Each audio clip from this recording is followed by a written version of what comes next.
Kisah Raja Huayna Capac, Kaisar Agung dari Langit Inka, memerintah dari tahun 1493 sampai wafat pada tahun 1527. Bab I, anak langit dari Quito.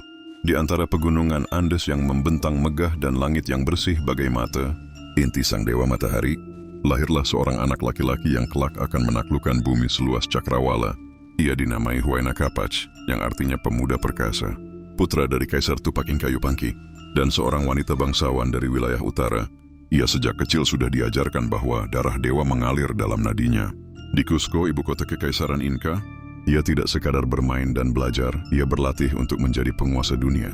Setiap fajar, saat kabut masih bergelayut di lereng gunung, Huayna sudah bangkit, belajar membaca kuipu, menyimak ajaran para pendeta, dan mendengar dongeng-dongeng penaklukan dari para jenderal. Tetapi yang paling ia sukai adalah kisah-kisah tentang negeri-negeri jauh di utara yang belum tunduk. Di sanalah hatinya terpaut.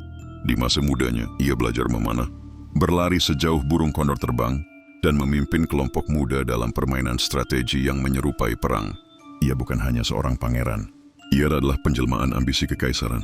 Bab 2, sang penakluk dari Quito.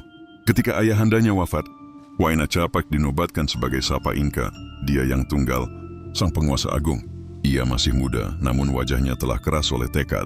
Tahun demi tahun setelah penobatannya, pada tahun 1493, ia memulai ekspedisi besar ke utara, ke tanah yang kini kita kenal sebagai Ekuador.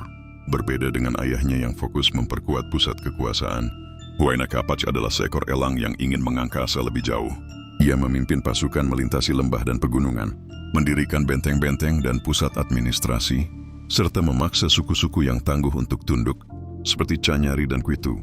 Ia tidak hanya menggunakan kekuatan, tapi juga diplomasi dan pernikahan politik.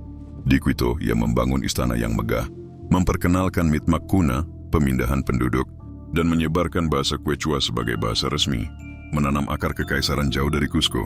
Dan di sanalah, di Quito yang jauh, hatinya tertambat.